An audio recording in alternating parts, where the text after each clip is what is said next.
Hello and welcome to this video on how to drive on narrow country lanes in the UK.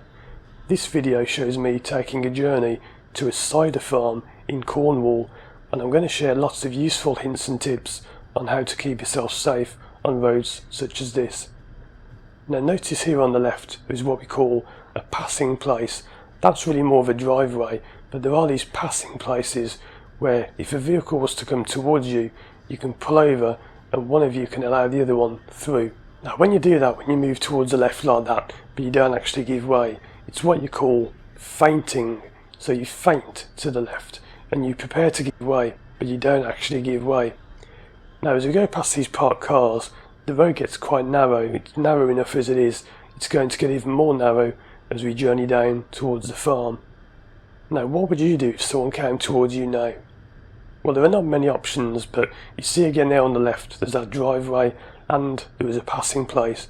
They're quite frequent, but I have had times, and yes, I have taught in this area, as well as going on a holiday there. I did live in this area and teach there for a short time.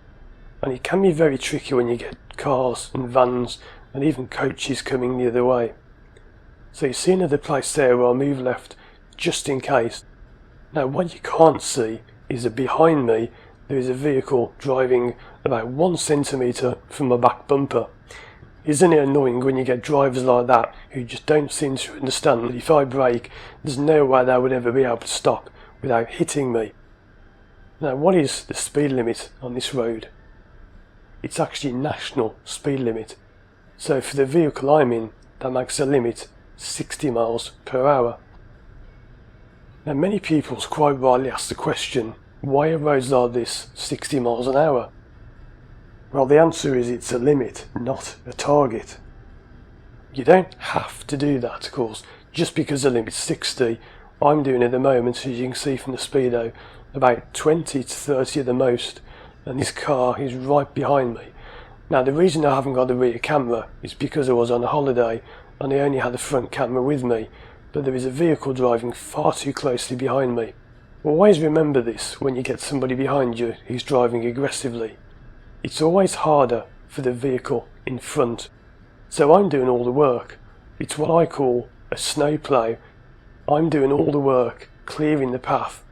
It's harder when you're the vehicle in front and you've got to do all the work. You're the one planning ahead, looking ahead. So the main things to understand are, on this kind of road, you must be able to stop on the road you can see is clear in front of you. It's no good doing 60 miles an hour if you can only see 10 feet in front of you in places such as these tight bends where you can hardly see more than 10 feet ahead of us. So the idea is you must be able to stop at all times on the road you can see is clear in front of you. Imagine if you were doing a speed where it would take you 40 metres to stop, but you can only see 20 metres ahead. Well, you're going to have an unpleasant surprise if you come round a bend, brake, and you see there's something in the road that you crash into. So if you can't stop on the road you can see is clear in front of you, you're going too fast. Now with what I've been saying about this car being behind me, remember you never know the real reason why the person is in a rush. Maybe they have a medical emergency, maybe they are just impatient. But here's a story about assumptions. 2 cars were driving fast in opposite directions along a winding country lane. It was late in the summer and the hedgerows on either side of the lane were high and lush. It was impossible to see around any of the corners. Both of the drivers, because it was so hot, had their windows down and their minds were focused on the road ahead. Both cars approached the bend at speed and only just managed to avoid each other by swerving around each other in time and slamming on their brakes. As they stopped, the woman driving one car shouted to the man driving the other car, "Pig!"